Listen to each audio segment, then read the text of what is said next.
أم خلقوا من غير شيء أم هم الخالقون أم خلقوا من غير شيء أم هم الخالقون أم خلقوا السماوات والأرض أفلا يوقنون أم عندهم خزائن ربك أم هم المسيطرون. ഇത് നിരീശ്വരവാദികളോട്, സന്ദേഹവാദികളോട്, പടച്ചവനെ നിഷേധിക്കുന്നവരോട്, പ്രപഞ്ചത്തിനൊരു കാരണമില്ല, ഒരു സൃഷ്ടാവില്ല എന്ന് പറയുന്നവരോട് അള്ളാഹു ചോദിക്കുന്ന ചോദ്യമാണ്. 21-ാം നൂറ്റാണ്ടിലെ യുക്തിവാദി ചോദിക്കുന്ന ചോദ്യമെന്തോ അതേ ചോദ്യമാണ് 6-ാം നൂറ്റാണ്ടിലും ചോദിച്ചത്. അതിന് അള്ളാഹു നൽകുന്ന മറുപടിയാണിത്. യുക്തിവാദം, കുഫർ ഖൽബിലേക്ക് കയറിപ്പോയിരുന്ന ജുബൈർ ഇബ്നു മുത്ഇം എന്നവർ ഈമാനിന്റെ വെളിച്ചത്തിലേക്ക് വന്നത് ഈ 3 ആയത്തുകൾ കേട്ടപ്പോഴാണ്. അം ഖുലിഖൂ മിൻ ഗൈരി ശൈ അം ഹുമുൽ ഖാലിഖൂൻ.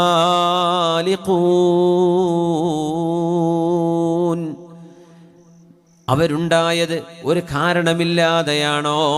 അം ഖുലിഖൂ മിൻ ഗൈരി ശൈഇൻ, മനുഷ്യർ പടക്കപ്പെട്ടത് ഒരാളും നിമിത്തമാവാതെയാണോ? ഒറ്റക്കങ്ങ് പൊട്ടിമുളച്ചതാണോ മനുഷ്യൻ? അള്ളാഹുവിന്റെ ചോദ്യമാണ്. നമ്മൾ അങ്ങോട്ട് ഉണ്ടായി എന്ന് പറയില്ലേ? ചിമ്പാൻസിയിൽ നിന്നുണ്ടായി എന്ന് പറയുന്നില്ലേ? ഏകകോശ ജീവിയിൽ നിന്ന് പരിണമിച്ചു വന്നു എന്ന് പറയുന്നില്ലേ? ഈ ഏകകോശ ജീവി ആരാണതിനെ പടച്ചത്? അത് എവിടെ നിന്നുണ്ടായി? പരിണാമം എങ്ങനെ സംഭവിച്ചു? അത് സത്യമാണെങ്കിൽ മനുഷ്യൻ അല്ലാഹു യാ ബനി ആദമ എന്ന് വിളിക്കുന്ന, യാ അയ്യുഹന്നാസ് എന്ന് വിളിക്കുന്ന മനുഷ്യർ അത് ചിമ്പാൻസി എന്നുണ്ടായവരല്ല, അത് ആദം അലൈഹിസ്സലാമിന്റെ മക്കളെയാണ് അല്ലാഹു വിളിക്കുന്നത്.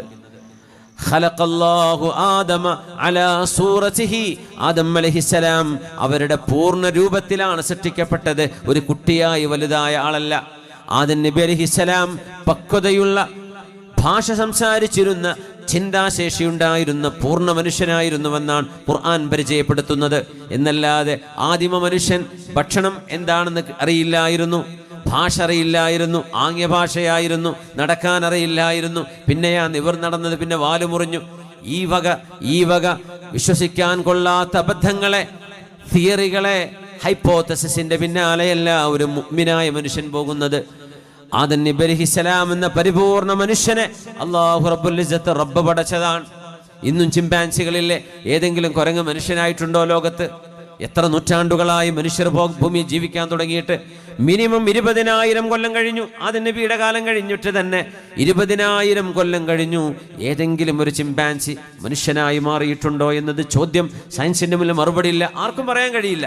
ചാൾസ് ഡാർവിൻ എങ്ങനെ സിദ്ധാന്തിച്ചു? തെളിവൊന്നുമില്ല അങ്ങനെ ആയിരിക്കുമെന്ന്. അദ്ദേഹം ദൈവവിശ്വാസിയായിരുന്നില്ല, ബൈബിൾ അദ്ദേഹത്തിന് വിശ്വാസം ഉണ്ടായിരുന്നില്ല. അതുകൊണ്ട് അദ്ദേഹം മതത്തിന്റെ വ്യാഖ്യാനത്തിന് പകരം ഒരു ബദൽ സംവിധാനം വേണമെന്ന് ആഗ്രഹിച്ചുകൊണ്ട് അയാൾ ഉണ്ടാക്കിയ തിയറിയാണ് ഇവല്യൂഷൻ തിയറി, പരിണാമ സിദ്ധാന്തം. ഈ ബ്ലണ്ടർ വിശ്വസിക്കുന്നവനല്ല മുസ്ലിം, ഒരു മുഅ്മിനായ മനുഷ്യൻ. അം ഖുലിഖൂ മിൻ ഗൈരി ശൈഇൻ, ആരും കാരണമാവാതെ നിങ്ങളങ്ങ് ഒറ്റക്കുണ്ടായതാണോ? അം ഹുമുൽ ഖാലിഖൂൻ,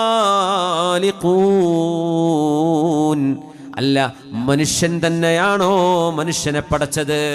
അല്ലാഹ് ചോദിക്കാം. അല്ല വെറുതെ ഉണ്ടാവുക എന്ന് പറഞ്ഞാൽ അങ്ങനെ ഒരു സംഗതി ഇല്ല. എങ്ങനെ വെറുതെ ഉണ്ടാവുക? Nothing can come out of nothing. അങ്ങനെ സംഭവമില്ല. ഒന്നില്ലായ്മയിൽ നിന്ന് എന്തെങ്കിലും ഉണ്ടാവുമോ? ഉണ്ടാവില്ല. ഒരു കാരണം വേണം, ഒരു റീസൺ വേണം. കോസ് ആൻഡ് ഇഫക്റ്റ് എന്ന് പറഞ്ഞ സംഭവമുണ്ട്. Cause and effects. ഒരു ഇഫക്റ്റ് ഉണ്ടാവണമെങ്കിൽ അതിന് കോസ് വേണം, ഒരു കാര്യം നടക്കണമെങ്കിൽ അതിന് സബബ് വേണം. ഇതാർക്കാ മനസ്സിലാവാത്തത്? അല്ലാഹ് ചോദിക്കുന്നു, അം ഹുമുൽ ഖാലിഖൂൻ, അവര് തന്നെയാണോ പടച്ചത്? അവരെ മനുഷ്യനെ പടച്ചത് മനുഷ്യനാണോ? ആണോ? നമ്മളമ്മയും വാപ്പയാണോ നമ്മളുണ്ടാക്കിയത്? അങ്ങനെ പറയാൻ പറ്റുമോ? ഉമ്മയും വാപ്പയും നമ്മുടെ ജന്മത്തിൻ്റെ കാരണങ്ങളാണ്. എല്ലാ ഉമ്മാർക്കും അവരുടെ മക്കൾ നല്ല ഭംഗിയുള്ള, ആരോഗ്യമുള്ള, എല്ലാ കഴിവുള്ള നല്ല മക്കളായിട്ട് വരണമെന്നല്ലേ ആഗ്രഹം? ഏതെങ്കിലും ഒരു ഉമ്മാക്ക് സ്വന്തം കുട്ടിൻ്റെ മുഖം ഡിസൈൻ ചെയ്യാൻ പറ്റുമോ? വാപ്പാക്ക് പറ്റുമോ? ഇല്ല. അതിനർത്ഥം എന്താ? നമ്മളല്ല പടക്കണത്. പിതാവിൻ്റെ സ്പേം സെൽ ഉമ്മയുടെ ഗർഭാശയത്തിലേക്ക് കടക്കാനുള്ള ഒരു കാരണം നിർവഹിക്കാൻ മാത്രമേ കഴിയുള്ളൂ. അവിടെ നിന്ന് അങ്ങോട്ട് നടക്കുന്നത് മുഴുവനും അള്ളാഹുവിൻ്റെ ഇടപെടലാണ്.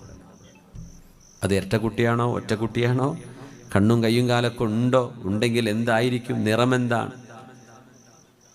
ആയുസ് എന്തായിരിക്കും, ആരോഗ്യം എന്തായിരിക്കും, ജന്മന എന്തെങ്കിലും ചില ഫിസിക്കൽ ഡിസബിലിറ്റി ഉണ്ടാവോ ഇല്ലയോ, ഇതൊക്കെ അള്ളാഹുവിന് മാത്രമേ അറിയുള്ളൂ. സ്കാനിങ് ചെയ്ത് കാണേണ്ട സമയമാകുമ്പോൾ ഡോക്ടർമാർ പറയും ആ ജെൻഡർ മനസ്സിലാക്കി തരാൻ പറ്റും, ഇത് ബോയ് ആണോ ഗേൾ ആണോ. നമ്മളാണോ പഠിച്ചത്? നമ്മളല്ല. പിന്നെയോ? അപ്പം ആരാ? നമ്മളല്ല, ശാസ്ത്രമൊന്നുമല്ല മനുഷ്യനെ പഠിച്ചത്. ജീവനില്ലാത്തൊരു സാധനത്തിൽ നിന്ന് ജീവനെ എടുക്കാൻ മനുഷ്യന് ഇതുവരെ കഴിഞ്ഞിട്ടില്ല. ജീവനുള്ള ഒരു സാധനം കിട്ടി അതിനെ ഡെവലപ്പ് ചെയ്യാൻ പറ്റും. പക്ഷേ ഇല്ലായ്മയിൽ നിന്ന്, അതിമിൽ നിന്ന്, ശൂന്യതയിൽ നിന്ന് ഒരു വസ്തുവിനെ ഉണ്ടാക്കാൻ മനുഷ്യന് ഒരിക്കലും കഴിയില്ല.